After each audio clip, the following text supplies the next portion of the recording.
informative, educational, objective, inclusive, comprehensive. This is Progress Report.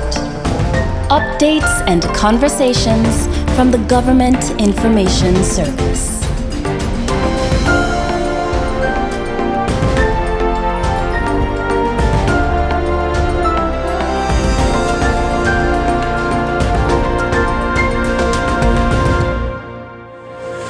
Good day, and we are back. This is Season 2, Progress Report. Updates and conversations from the Government Information Service. And guess what? My lovely co-host, Gleneva Hodge, and our Minister of Education, Social Development. Some other things have been added recently, right? A very interesting portfolio. I'm happy to get into that a little later, but we're going to touch on this education because we are ready to start back school. Are we ready to start back school? Are you ready? I'm not. I am not. I think we need another month. Can we get another month? At least a week. Let's get another week at least. Okay. I'll put it into admin. I'll pitch it upstairs. Pitch it upstairs because I know the children ain't ready either. Yeah. For crying out loud, but we're not question, ready. are they ever? They're never going to be ready. We understand that. But I personally don't think that I'm ready. I know a few parents aren't ready. We want them out of the house because they've been eating like crazy for the summer. Very true. But I just think that there's still moving pieces, some dots to connect. Especially for those of us who have children transitioning to secondary school. It's the third farm. Sixth farm, you know, that I like that little orientation a little further down the road. They get some time to come in. Like, I think the first week of school, can we just trickle them in? Like 5 come today, 10 come tomorrow. Interesting. I just want something that's gonna work. You just need that extra time. I just need a little extra time. To be honest, I'm like you said, I'm ready for them to be out of the house. There's never going to be that time. It's always going to be just a little bit more, just a little bit more. Just a little bit more. But whether we like it or not, school begins on Monday. Wow. Then that's Monday 5th. Monday 5th September. Monday 5th September. And we are actually going back to school. Everybody's going back to school. Yes. We're outside of COVID protocols right now. Do we still correct. expect to see children in masks? Are those things relaxed? Tell us where we're at with school reopening. Well, we've had a number of changes in relation to the national policy Okay. with COVID restrictions, and those national policies usually trickle down to all government institutions, and schools would be classified as a government institution. So when we relax the requirements for mask wearing, we give persons the ability to choose whether or not they want to wear masks. So it's up to personal choice. It's the choice of the child, it's the choice of the parent to decide whether or not they want to continue using those protocols to safeguard their children. Okay, and we're still on the split shift system. So we are currently still on the split shift system. As you know, the split shift system was in place due to the damage of the infrastructure at the high school after Hurricane Irma. And after the Angular program came on board, there was the plan to move all students over to all students from 3rd to 5th, not 1st, 2nd, 3rd, 4th, and 5th. It's only 3rd to 5th over to the campus in the quarter area. But of course, you know where we stand on that. We've put out some preliminary data in relation to the fact that we can't move into the new campus just yet. Yeah, I actually went and I took some pictures. They're available on the government's Facebook page, and I think the pictures say the same thing. You went without me again. Yes, I did. I apologize. Confession is good for the soul. Introduction again. Massive structure. I stopped one of the workmen. I said, listen, if the children don't learn in this environment, they're willful. No, the school has everything. It is looking to provision to have everything. I hear recently another minister talking about, going to budget season, and you mentioned about not having a TVET center. Hopefully that's some of the things that the government can put in the budget and get it done, because apparently we're not going to get money for that from the Anguilla project that's done. The UK. But that'll be great. I think the campus will be excellent. You need to walk it and see. There's a lot of potential there. Yes. I have my concerns. It's an extremely large school. I think our security forces and those policing of the students and the activities would now have to be quadrupled, because like when you walk the school, it's massive. It is extremely massive, and children will be children. But sidebar where that is concerned, we are going back to the shift system. Third farmers go school in the afternoons, or they go school in the mornings? And mornings. So it's first to third, go from 7 to 11:30, if I'm not mistaken, and fourth to fifth to the afternoon shift. That's okay. So there is still a shift system in place, and of course, like you were saying, Ivan, with the building, it is a massive compound. Massive. And preferably we would have liked to have moved into that compound this September. Of course, there are intervening circumstances which led to the eventual termination of the contract for one of the contractors who was completing one of the packages at the Albina Lake Hodge Comprehensive School. So we're now trying to do the follow-up to ensure that we can progress with the completion of the school, because it is, for the most part, towards the end on the lateral stages. Most of the structural work has already been completed, but we do know that finishings usually take the most time. Anybody who has been building anything, homes, would know that finishings do take quite some time. And if I may, let me plug, because I've been there, I walked it. The finishing is impeccable. Like, the guy is going into detail like they're building a villa. That's true. Like, it's a beautiful structure. Yeah. It is a beautiful structure. I was going to ask, what is the timeline, or the new timeline that we are hoping to see the completion of what is there? When can students expect to occupy that building? Yeah. You know, the students deserve a timeline. But we're not going to give them one. But I have to be optimistically careful about giving timelines, particularly when we're working through a number of legal matters in the background.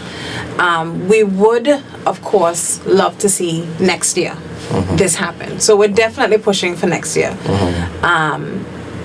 Can I give you a specific month? I would love to, but I'm not going to right now, just so that we have enough time. When I get more data and we're on firmer footing in terms of where we will stand in terms of projected timelines, then I will be able to give that information freely to the public. I think it's important to add that this was not a government project. No, not in the context of it. This is a UK funded project which was managed by the Anguilla Program Board, and which is in partnership with the FCDO and the government of Anguilla. And then you would have had the Education Sector Reformation Committee, which when we were elected we came into. There was already a committee in place who would have been overseeing the award of contracts that they had made in 2018-2019. And the funding for that project did not come from Anguilla. It wasn't coming from our budget or from Treasury. It was coming from the UK Foreign and Commonwealth Development Office.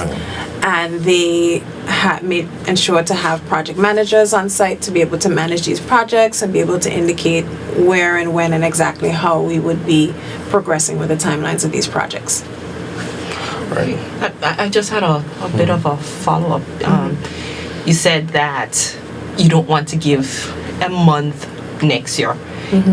Is it possible, just putting this out there, is it possible that if it's completed mid-school year, that you can see a shift? Is that something that's being considered, that you would see a shift into the buildings before the beginning of the next school year? Yeah, we're planning for all eventualities.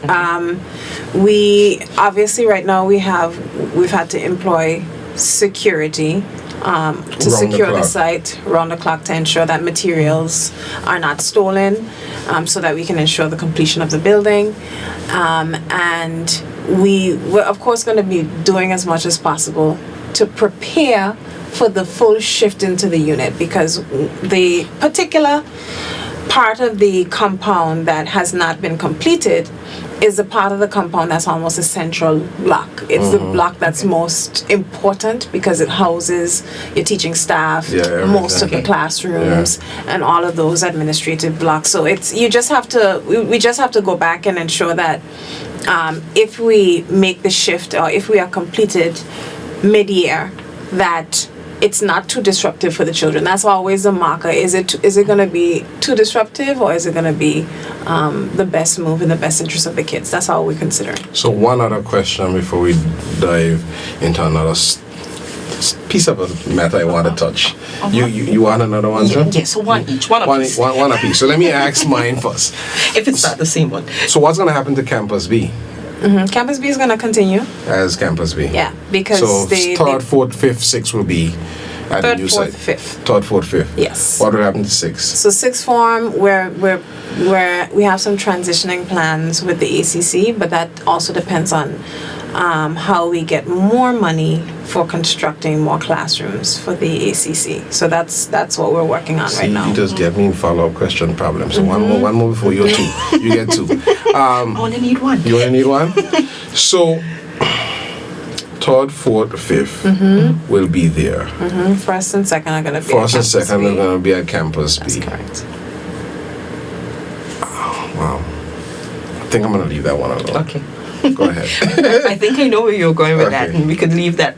We can leave that for when we're closer to completion. Okay, yeah. We'll do that. But I do have one that, as I don't know, Ivan, you've done this now for the past 2 years. That 7:00 shift. Is that something that once the move into the new campus, that we can expect to continue the shift system, or? So no, we're not looking to continue the shift system once we move into the new school, but we are looking at amending the school hours. I think it needs So to the stay school at 7. hours are going to be amended. When I say in terms of the length of the school hours, that is probably going to change. Most of the other Caribbean territories end the school day at 2 or 1. So we'll be looking to see. And start when? They start at 7. At 7. Yeah. So you're looking at starting at 7. Yeah, we're looking at that option because that's the model that most other territories They don't follow. know They nothing don't in the start. afternoon. They don't start at 8:30 or 8. That's quite late for most other territories. Yeah, like after coming through it, I was like, wow, and I was like, this makes sense. What I think it affords us an opportunity to do, and we haven't really exhausted it. I think we should, is the extracurricular activities. I want to see more children involved in track. We're not touching track today, but I want to see more children involved in track. Football, cricket, Yes. music, But theater. we are doing well. What we are in the just a little note until we follow up eventually about the track. Is we are currently in a program where we are communicating with the British Olympic Solidarity Fund to help us with developing and building our more sustainable grassroots programs, which can filter through primary and high school, Right. so that they have accessible programs for everybody. So it's not something like you're on the park and you're just wondering, okay, what do I do? So there is a easy in. It's very easily identifiable what you want to do, who you want to be with, where you want to go. Right. Those are all the things that we're working on right now. Any plans for night school for adults?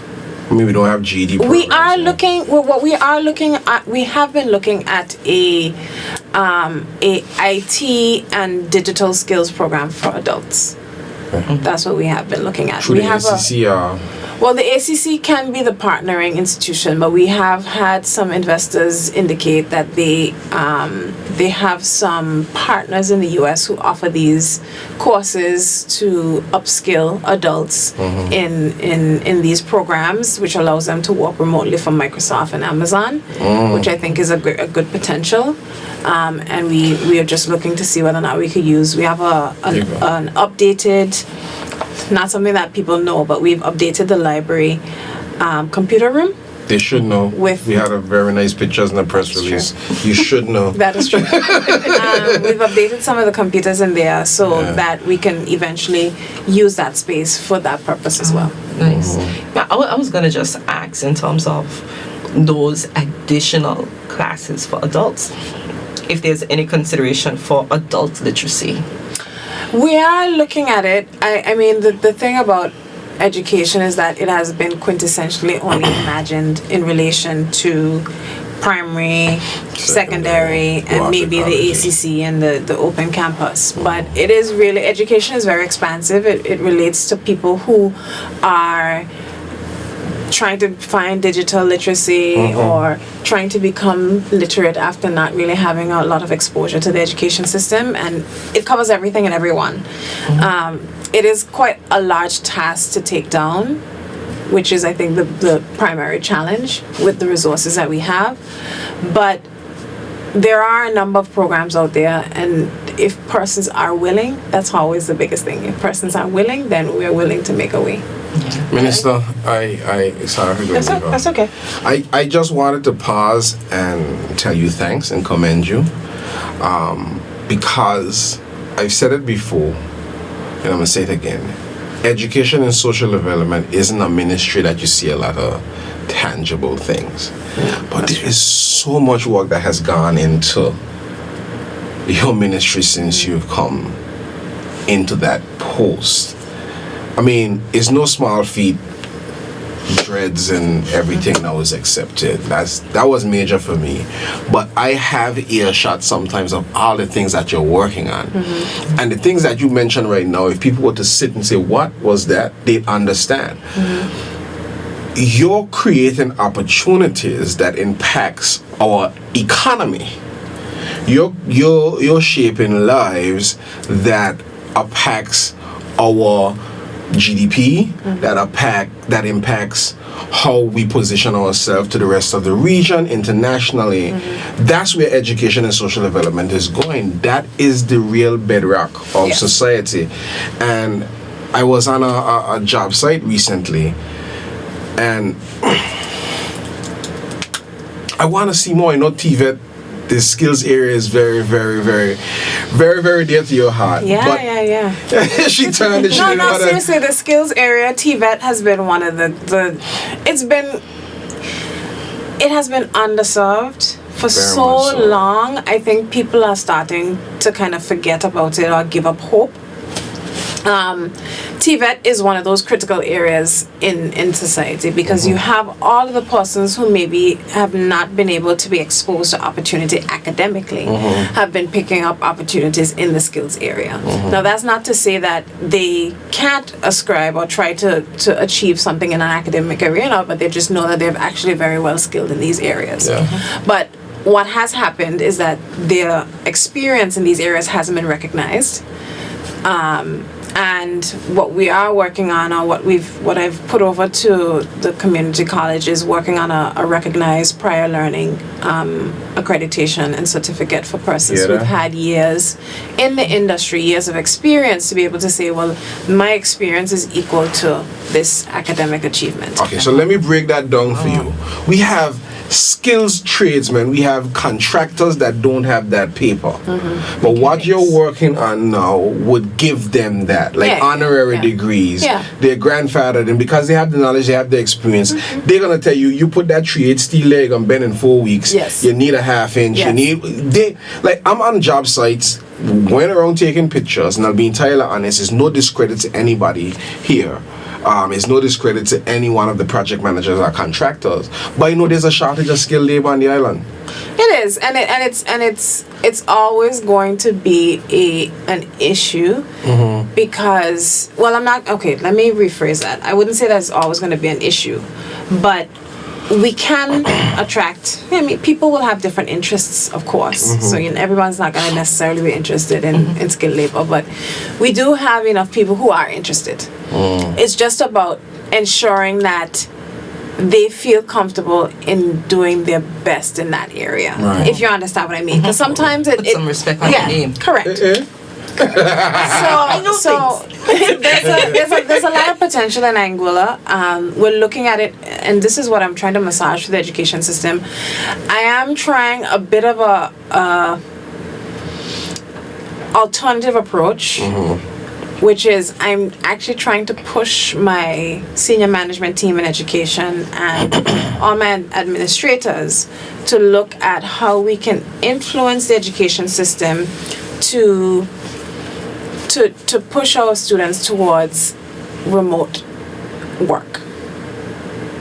Because I think that it's a massive opportunity for us. Yeah. And I don't want us to focus so much on things like hospitality that our students are lost or lose the opportunity in the remote work industry, which is growing very massively. You can name a bunch of things. Yes. So I'm that's what I'm currently trying to do. And to be honest, remote work is kind of hurricane proof. It's kind of COVID proof. It's it's a little harder. Yeah. It's because we still need that internet connection. I mean, internet connection is one thing, but I mean, it's not going to take you out it's not going to require the amount of financing to bring back a building online or a building on stream. Yeah. And then everybody phones come right up. Exactly. And you can do a lot of things from your mobile devices. So it is it's something that I've been trying, and we're working on how to actually operationalize it so that students can take the benefit of it.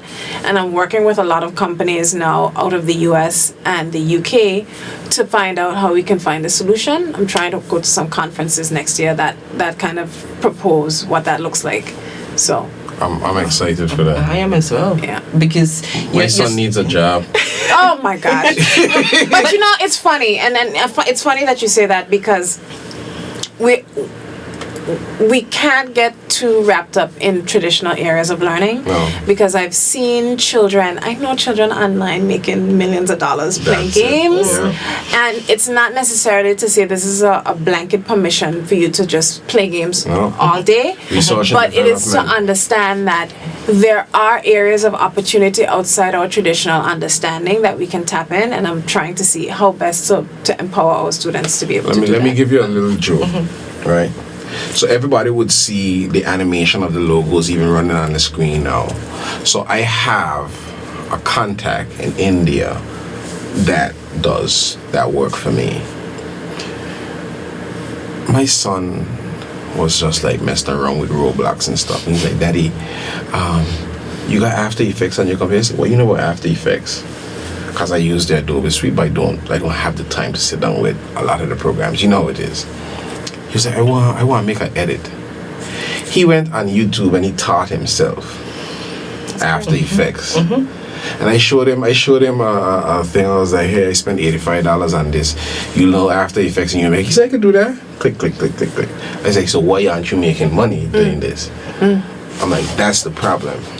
Now, I stopped him a bit. You know, when you get that little Caribbean parent mode, you think he's doing a little too much. I stopped him a bit from doing it because he needed to take some time to do something else. But you're saying that he can make money and don't have to ask me for money to buy his Robux.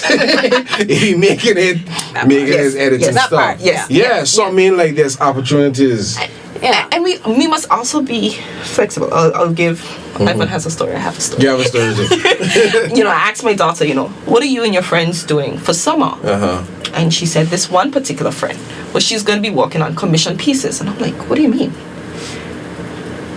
She does digital art that big. She sells through Instagram. And just like you were saying, it requires parental involvement in that, the mom allowed for her to have a PayPal account where she can be paid. And that, to take it a step further, I started to check out her digital art, and there was this one particular piece. Now, mind you, they went to private school. And her teacher allowed her to complete a digital art, and this was not art that she was doing it for, it was for language. And she was able to complete that and submit for a grade. So we need to ensure that our education system is adaptable. What we're doing now. That's perfect. So really and truly, what it is, the questions are, conceptually, education is everything, right? You might think of a student who is particularly skilled with soil work and soil manipulation, plant work. There's a young man who lives in Ray Hill who's up and always riding a bicycle up and down, really tall. His name isn't coming to me right now, but he propagated 3 different roses into one tree, almost like the Anguilla flag colors, and it was incredible. Stop playing. I'm serious. But he wasn't necessarily the most academic student, but he had that almost like a natural intelligence to be so in tune with things like planting and agriculture. And that's kind of what I'm trying. It's difficult in a public school system to do it because the public school system is working on all of these regional and international imperatives, and it's very boxed in, which doesn't give you a lot of space for creativity. But what I have been doing is making appeals to my brothers and sisters across the CARICOM and OECS, and to CXC directly. I told them, look, we do have a problem with how our education systems are functioning. It is not that we don't have the content. Our education systems are actually pretty good content-wise. The problem really is that we're just forcing the content down the children's throats. It's just about learn the content, test the content, move on. How is it It's not about application. It's not about processing it. It's not about challenging the content, because that's also part of learning. And it's about getting comfortable, and that's something that we have to do culturally as well, because in Anguilla it is very taboo to question authority. It is very, very taboo. If you're not a teacher walking the bank, go after medical school or go after college, you're the black sheep. And who are you as the student to question it's the content that is put out there? And you know, I mean, it's a question also, even when you talk about things like this. And there is a little bit of a privilege that I have realized that I have, and a lot of people around me have. The conversations that I'm having with my little cousins when I'm sitting down and I am consuming books like The State of Africa After Independence, and I'm looking through all of these, the Rwandan genocide and all of these things. And I'm having conversations with these kids about these things because they are being exposed to it on TikTok. And when you have to then stop and realize that the way you're analyzing things, and you also have to be able to fact check some of the information that they're receiving from online. So that's all a part of the learning process. The truth is that in education and the educational material is no longer the sole authority of schools. It is widespread. It's on the internet. It's everywhere. What education is supposed to be about how you responsibly handle that information. How do I check the credentials of this information? How do I ensure that this is valid? Even how do I check the biases and the validity of this information? So all of those things become part of our education. That's what I'm gearing for with our systems. I think you want to see it, and I want to see it.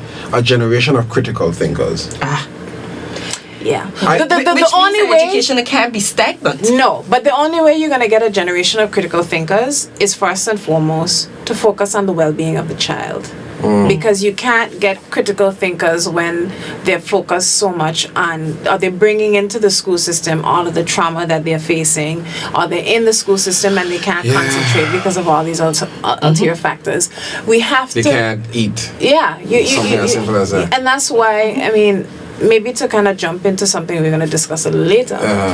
That's why the school feeding program, which we're launching, has been such a big push, because you kind of have to satisfy people's base needs before they're able to concentrate on actualizing themselves and educating themselves. Those are abstract and higher needs. The base needs, I need food, water, and shelter. So I'm really happy that we can announce that we've partnered with the Anguilla Community Foundation and the Shows Family Foundation to provide school lunches for in a phased rollout. So starting in September, we will have school lunches at Aurelia Kelly Primary School. We had to choose 3 schools of different sizes. We had to choose a small school, a medium school, and a large school. So Adrian T. Hazel Primary School, Morris Vanderbilt Primary School, and I believe it's OKPS. But those 3 schools were also chosen because they have kitchens. So we have there are a number of considerations we had to make before selecting schools. Valley Primary School is probably the biggest school on the island. Yeah. You know, and I it's mean, one. I might want to add it's the champion school, the best school, the home of the golden hostas. I've been programmed to aim for excellence, like yourself. Yes, but we also have something else. Yes, and we also have something else in common. The Grey Wolves. Yes. Ivan, not because you've left. No, I'm still a horse wolf. Okay. No, I'm really excited to hear about this because Ivan, as you know, Yes. from my time on the PTA, Yes. before my time, during your time on the Yes. PTA, at Alvin Allison Richardson, they have had the kitchen facilities. Yeah. We have been pushing and begging and asking. Yeah.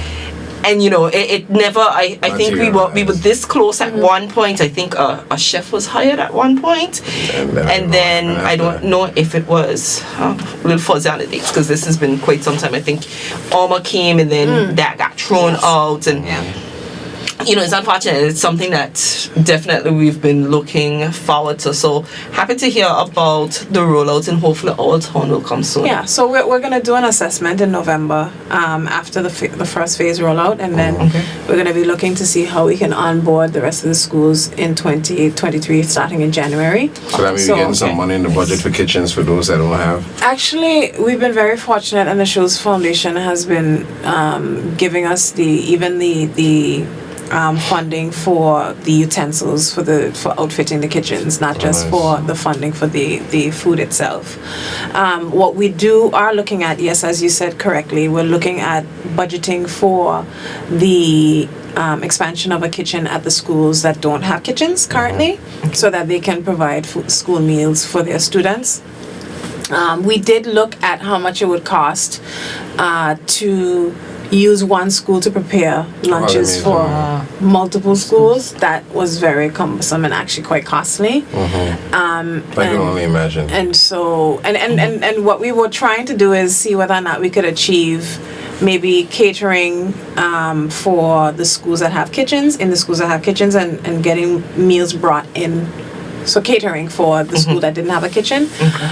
That cost, the estimate was about $400,000 US for the entire period. So it was it's a bit difficult when you are trying to plan a project that's as sustainable as possible.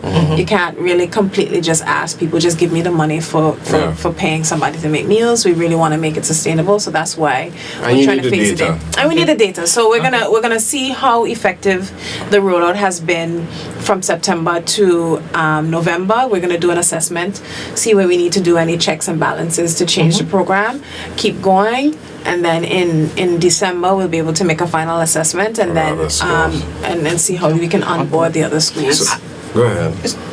So is it so that, you know, I've heard about the school feeding program, but not much detail in terms of how it's expected to work. Is it that it's going to be a free lunch for all students, or some persons, those who can afford to, expected to contribute? How will that look? So this program is different from a lot of the other programs in that this is the first free school lunch program. We don't expect parents to contribute towards the program. And it's just going to be accessible for all the students in the school, which is why it was so costly when we did the assessments for catering, because you're catering for all the students irrespective of their socioeconomic status or whether their parents can afford it or not. So it's really a matter of you're not trying to you're trying to level the playing field. Just say everybody is welcome here, whether you're rich, you're poor, you're in between. You don't want the stigmas that are sometimes attached to we're students eating this accessing these food. programs. You don't want the stigma attached to it. You just want to say this is a free school lunch program for everybody. Everyone's welcome to access it. We we have a nutritionist on it, making sure that the meals are nutritious, making sure that the meals are healthy. It was our goal to ensure that our students were eating good food so that they could concentrate, so that they could build good muscle. All of those things have been a priority. Let me put a pin right here because you said something that I don't think, again, I like to pause. I'm not tooting your horn, but things happen not in silos. This affects where we are with the health of our nation. Yes, NCDs. These non-communicable diseases. Listen, you know what? I'm not discrediting anybody's, I don't want to call it their job preference and what they're doing, but every time I picked up my son from Campus B over the last couple of years, I cringed at the boxes of pizza. Yeah. Pizza and soda is what our children in Anguilla eat. What happened to your vegetables? And most of these children aren't taking vitamins. And that's one of the things we'll be assessing over the duration of the school lunch program, because we're gonna see how well we can get attitudes to change, because we do know, I know some children are very picky when it comes to food. So you're giving them nutritious options, but they're so used to the unhealthy options that they don't like it, or they complain, they don't want it.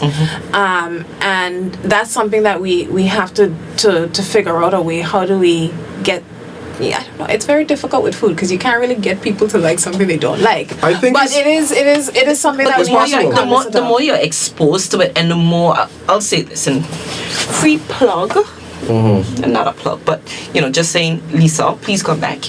I will say there are vegetables that even as an adult I did not like, but in the preparation, and I started with Fit Dish, and the way that the food and those vegetables were prepared was nutritious, but it was more importantly delicious. It's true. It's true. And so I was able to gain a better appreciation for things that I'll say broccoli. I was used to broccoli. Boiled broccoli and put it on the plate. Boiled till it was brown and soggy and sad, and then I started getting roasted broccoli with some garlic on top, and I enjoyed it. And so there are ways and means that you can prepare the very same thing. The truth is, it's all about they're all cooking. There's all about techniques. They're cooking techniques. Right. So it doesn't have to just be like a cooking technique specifically for meat. It could be a cooking technique that you apply to vegetables. Right. And that's also a conversation that we have to be aware of when we're talking about the school lunch program, because we're dealing with children with vastly different preferences as it relates to food, and parents who have vastly different expectations as to what their children should be eating. Right. We do have a set menu that and of course you do have some limitations in that, because you're doing like food in mass volumes, you can't necessarily do the substitutions that we will students who maybe are vegetarian and stuff like that, we could make adjustments for them. So we'll be looking to see what's best and how we could best accommodate everyone within reason. That's totally exciting for me. I think it's necessary. I think, like the quote says, children learn what they live. I think if our PSE, if it's still called PSE program, PSHE would speak to health and nutrition. I think if our cafeteria, our meal serving areas would have the messaging that promotes them, athlete running, but it's all about their meal intake, recovery time with the things that you eat. Get the messaging right, I think they'll be fine, because recently my daughter hated fish for a while. I thought she was Italian for some point because all she wanted was pasta. And then Italians like fish as well. They like fish as well, so maybe she's still Italian. But she came to me and said, "Daddy, I could have some fish." I was like, "You don't eat fish." I was like, "What are you doing?" I said, "Somebody tell you got fish on?" I was going to bake some fish. So I baked some fish, right? Baked some snapper. And she called me, she said, "Daddy, that fish was bussin'." I said, "What?" Okay, you know they talk different now. So apparently bussin' is really good. Yes. Yes. And now she wants fish. We used to say swag, so don't be mad. Don't date us all in here. listen. You know how she dated us? Because our word wasn't spelled. Yeah, that's right. Yeah, Yes, she just dated us. Yeah, we ran way back there. Anyway, we're gonna get roasted by the Gen Zs, right? yeah, they're gonna tell us about ourselves because everybody is listening and they're gonna tell us about ourselves. They're gonna stop us and go, swag, what's that? And what was Iowa? My daughter asked me one time, how was school in black and white? I near passed her. It was picking up from school. I said, what? She said, and Daddy, I really don't like. She said, you only like coming to school because you had no internet and computers. And that's the only way for you to see your friends. It hurts every time. But it's true. I can't even fault the kids because school has changed. Yes. School has changed fundamentally. These kids, I mean, my cousin, so basically he is sharing my my Apple ID. So I'm in cabinet the other day and I get a call and it's 2 girls calling my phone. I'm like calling me on FaceTime. It's not just calling me on my phone. I'm like, who are these people? So I message and I'm like, hello, who is this? And the young lady responds, oh, I call in for Joshua. I say, but you know, I mean, and it's like there's this like instant, very connected life that they live. They're hyper connected. So even when it comes to being in each other's physical presence, I mean, I don't know what they see it as, but they have it here in their phones. It's not. They have not stopped talking all summer. I mean, you speak about your son in Roblox. They stay in the house. And everyone is on their device, and everyone is playing Roblox in the together, house, right next to each other, on their devices. And then they call their friends, and you know, they'll join, and so they have created. I think where you're going with that in terms of school, and what she meant was, you needed school to connect with your friends. They have the opportunities to connect with their friends outside of school. So school is no longer just the only space that they have for that sense of community. They have created these communities online. They have. And so it has changed how. And I mean, it's a lot for the education system to manage. I think the education system. I don't envy them. I don't envy you at all. Because no, I mean, I think even when you think about this, the senior management teams and the administrators, they can't relate. Like they just can't relate. It's completely different generations, completely different ways of thinking. Minister, not to cut you off, you said something that I don't think people understand, and it needs to be said again. That's the reality. You're not calling them down. They cannot relate. It's difficult. Me in my 30s have a little challenge sometime relating to my kids. I mean, I still see in black and white. She sees in color. She sees in Avatar. But our educators aren't seeing this. So when the children attention span for a blackboard or a whiteboard, it's like, why am I doing this when they're accustomed of all this movement in their pupils, and that's what keeps them engaged. But you see, that's the thing. It's not just about the fact that they're attached to these electronic devices and that they're sensory. They have sensory overload all the time. There's an impact in terms of their cognitive development. So when you think about children, and this is just basic biological studies when you're talking about cognitive development and skills, when you find and you see babies who can sit down and go through an iPad and are able dexterously, you know, they can move through things very quickly, that's just to tell you, you know, the processing speed in relation to certain skills. So their digital literacy skills are much more advanced than most people. Most of us, and I can include myself in that category because there's a certain point where I have to call my little cousin and be like, I'm not going out with the TV. That has never happened to me. Yes, it never happened to me before. And you remember your grandmother doing that. My grandmother used to do it, and I'm not even 30 yet, and I'm calling my 14-year-old cousin to help me. So it's and that just goes to show, like, you can't. It's funny. It is funny because you have to bring yourself to. You have to humble yourself to the position of I am still learning from these kids because at some point in time they will be controlling the art of the way. Some point in time, I think you've said something that is very important. For far too long, we felt like learning was up, down. And there's a shift. There's a major shift where learning is now bilateral. It happens, and I'm saying, I'm mindful not to say it's now down, up.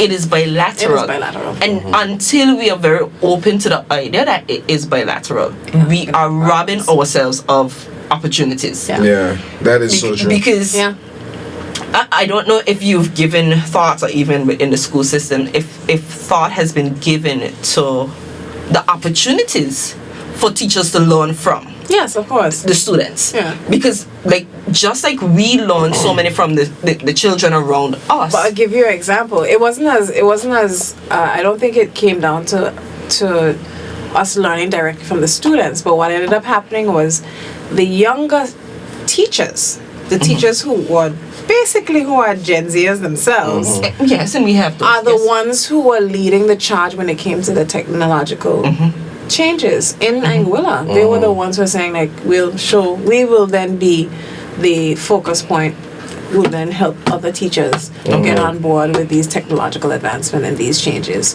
So that is happening in the education system, and there is a lot of partnership among teachers in relation to it. It's just I also don't want to get too ahead of myself when I'm talking about all the ideas, because the one thing I have come to realize about education particularly is there are a number of environmental factors that lead to that kind of burnout you see in teachers, and I'm constantly aware of it and seeing how to navigate it in the best way. And someone described it to me really, really aptly maybe a couple months ago.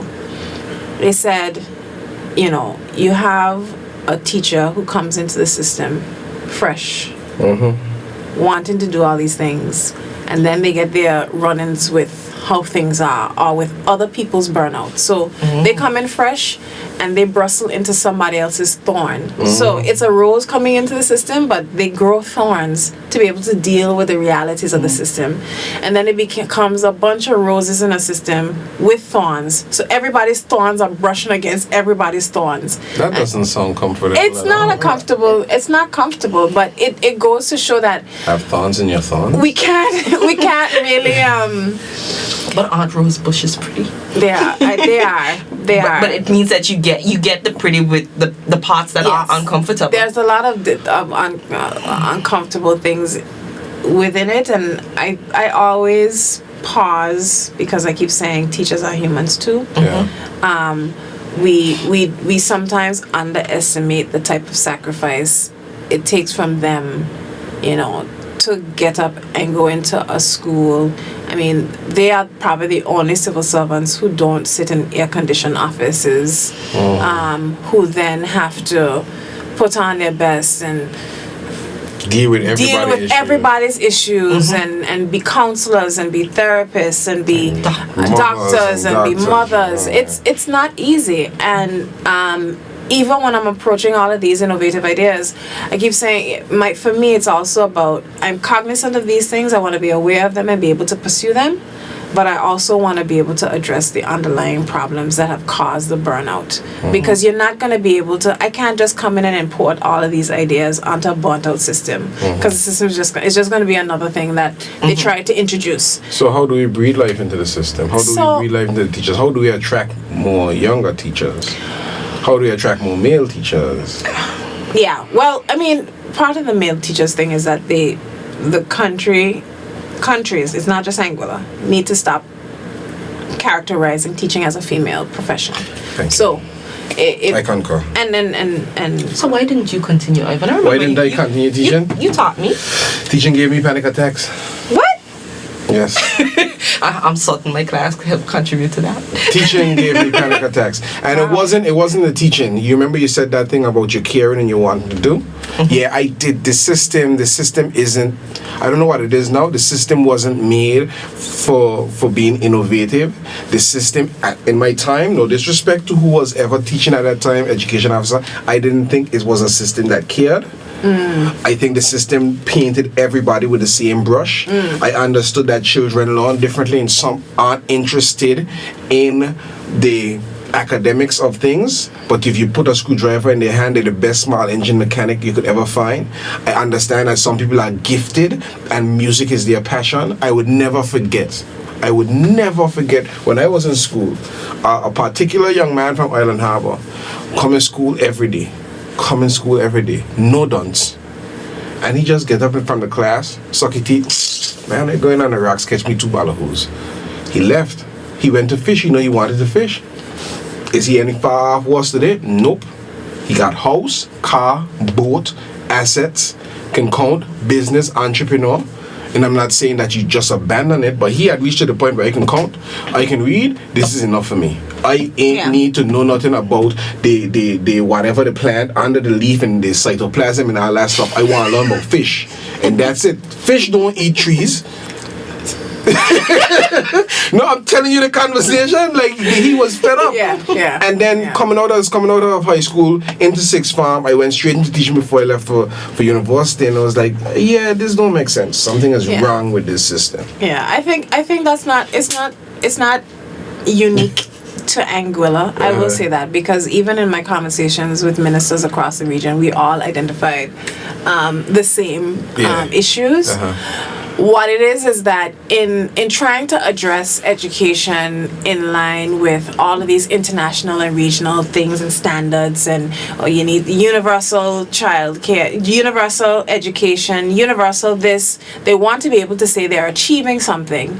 But when you break it down to the granular level, in stretching yourself so far, you kind of contract the quality that you're achieving, and the ability to actually pay attention, because you're again, and this is what I've been saying to CXC, to CARICOM, and to the OECS. I'm saying you have an end goal in mind, which is the exam at the end of that 5 years. The entire curriculum is shaped around that final examination. And what is that proposition? Fair enough, because you want them to go to university. But here's the thing. If you take a child, and after all of these years of going through the system, and I speak for myself on this one, and you ask me about something I learned in fourth form, I cannot tell you. Well, I'll tell you what on the test, though. I cannot tell you. I can't tell you. I can't tell you what was on the test, and I can't tell you because the thing about it is when you are learning through rote, or just to take a subject, what you end up doing is dumping your memory onto that paper and then releasing it. Yes. You're not actually then. Oh, I'm not saying I can tell you what the tests entail or what answers I put on, but I can tell you that I use sine, cosine, and tangent since I left school. Yes. But those are good. Those are still good things for kids to learn. Of course. But what I'm saying is, we can't just we have to be able to find a way to ensure, and this is what they're trying to do through project-based learning, so that kids learn the soft skills, the more softer skills that go along with working in environments and teams, is let them apply whatever the learning that they're doing to something, so that there's something that they're applying it to. They're always having to test themselves. There's a level of desirability, but there isn't this artificial time pressure put on them, so that it's okay. Your learning stops after the test. Your learning doesn't stop after the test. Your learning continues. So then that mean we're gonna see some financial literacy introduced into our curriculum. Yes, and that is currently what we worked on. We had meetings with NCBA, with Liberty, with the mortgage company, and all other financial institutions, and the ECCB. We have asked them to extend they have a current financial literacy, very very brief program that they do in the primary school, but they have indicated that they would extend that program, and and they would work with us in building out a proper program which deals specifically with children and having relationships with money which aren't toxic, because children will learn specific relationships from how they see their parents deal with it, and we want to be able to address those things so that, you know, when you're looking at things like, you know, countries having high non-performing loan ratios, when you dig down to it and you find out it's because people are afraid to approach the bank. When things like they go past the due date or they don't have enough money, then they don't know that this is an open dialogue you're supposed to be having. So basically trying to change those relationships with money so people have healthier relationships and they're able to deal with things a little bit. It's exciting to learn about. Yeah. I'm excited. I am as well. Maybe I might consider teaching part-time.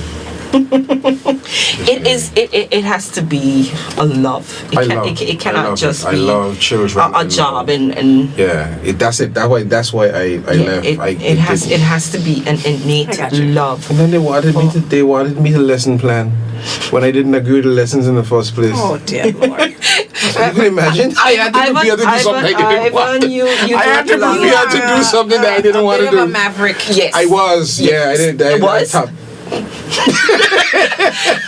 You know, as we wrap up, and Ivan has taken up all the time speaking about education. Why did I do that? I'm just gonna blame it on you. You know, education is always one of those heavy-hitting topics, and as you said, it's very broad. It's not just one thing. You know, we are and should be and should aim to be lifelong learners, and the question is, how do we incorporate all of that with the limited resources? But moving beyond education, and Ivan kind of hinted a little bit at this in the beginning in his introduction, you've now added another bit to your portfolio. Tell us about that. So specifically, I've added creative industries and public engagement. Yes. To my portfolio. Can I do it again? Yes. Ivan is gonna want a whole. maybe we use this just as the introduction to it, and we get the minister back. Definitely, because this one is deep and heavy. This is a big one, and there's a. Can you share some exciting news though? What we are really working on is seeing how quickly we can roll out some legislation that relates to IP and creating royalties, because we want our local artists to be able to make money from the music that is their own. Yes. And then we want to be able to move from that to the establishment of an actual music industry, because right now we have an entertainment industry which is quite lucrative for people, but we want to be able to ensure that people can make money from their music, and that also goes past creative industries, also goes past simply artist development. We're also looking at fintech and all those type of industries as well, because there are opportunities there. There's some background work that we have to do in terms of strengthening our bank to be able to attract and get people into the startup culture here in Anguilla. But we're going to be looking at how we can build that out. If I may ask, I mean, Gleneva touched on something pretty close home to me with the young lady that was doing digital art. I don't know if anybody has Okay, so I didn't say this, but I would share. We are working with an Anguillian, a local Anguillian. He doesn't live in Anguilla, he lives in Canada. But we are looking at NFTs and creating a conference here in Anguilla. That has to happen. A crypto conference. So we were looking to see how we can launch those things.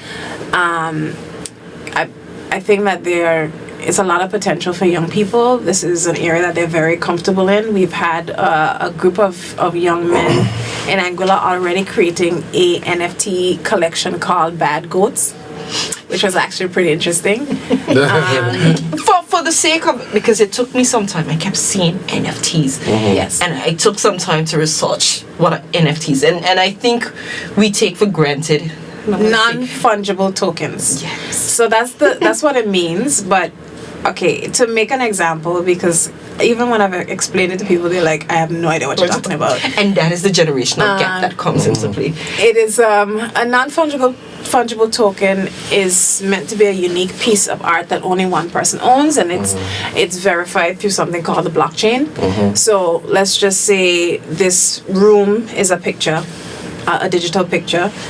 And it's created by Jelani Sasso. Because I know he does them. Correct. And he puts it on the basically puts it out for a sale. The person who purchases it from their e-wallet, so you basically have to purchase it with cryptocurrency. So you exchange US dollars or EC dollars for cryptocurrency. You get a wallet, and then you make the purchase from your wallet to purchase that piece of art. And then even though that art may be elsewhere on the internet, you're the only person who owns that piece of the blockchain, that blockchain verification. So you have to make sure you store these things very well, because it's like that person who has $250 million in blockchain but can't access it because they don't have the password. So it's all of these things. It's about introducing Anguilla. I'm not, what we are working on is how do we educate the community, because it is something new again, and people can be very resistant to things that are very new. And we do need to get people their literacy in relation to NFTs and cryptocurrency up to a certain level, so they can be the beneficiaries of it. We don't just want this to be something that people can come in and take advantage of. We also want our people to be able to take advantage of themselves. So I mean, we already have a really strong group of young people in Anguilla who are forging their way in the NFT cryptocurrency space, and we look forward to using and partnering with all young people who want to take advantage of this space and see how we can grow. It is amazing. I have a question, and this is now coming from, I keep saying it, wear several hats, so taking off the co-host hat, but none from the financial services industry, and looking for ways that we can strengthen that, and just wondering how much of a collaboration is being had with that industry, because that is the industry that provides the vehicle for these things to happen, for you to secure your investments. So there is one thing about NFTs this is why it isn't as mainstream as things like Bitcoin and stuff like that. I mean, there are in different territories, but NFTs and all of these programs, they're meant to be deregulatory, almost putting the power back in the hands of the people, using the blockchain technology. You spread it across, everybody gets access to it. It's not at some central bank, it's not held in one specific place. So there's going to have to be scope for regulation to be able to make this a governmental push, of course. That's going to be a prerequisite. But it's also about how do we safely do so that we're not disenfranchising the people who are intended to benefit from things like blockchain. Just be mindful that when I say industry, I don't necessarily mean the regulators. I'm going to stop both of you before this goes on for another 60 minutes. Diana's just put on her Miss Great and Universe smile. Oh, man. Yes. That is great. This has been a lot to digest. But the background of all of this is that we are back to school on Monday. Learning is not what we think it has been. No. It's changing, it's transforming. No. We still have some kinks that we have to work through. We have some kinks we have to work through, and it's not a perfect science. And what I do crave is people's patience as we move through these transitionary stages. And as we kind of keep reaching out to get people more involved, we will be reaching out more to parents parents this year. Good. Parents, we do want you to become more involved in the school itself, and this is specifically for our high school parents.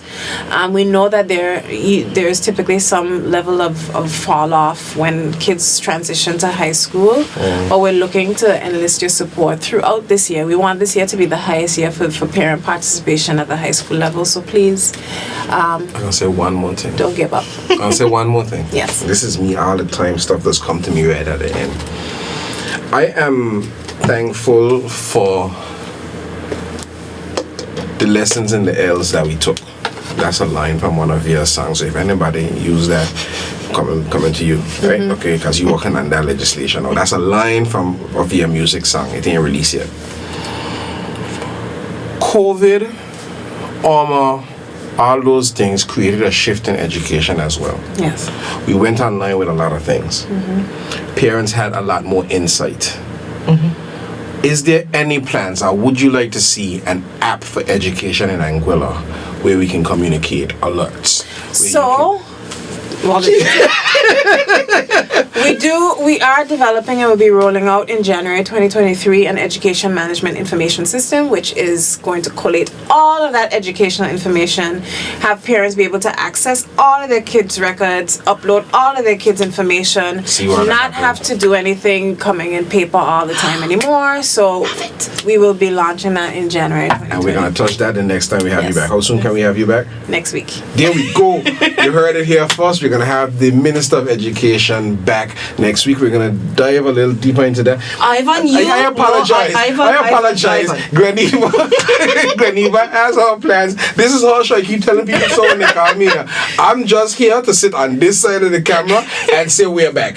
And until next time, this has been another wonderful episode of Progress Report. We're happy to be back for season 2.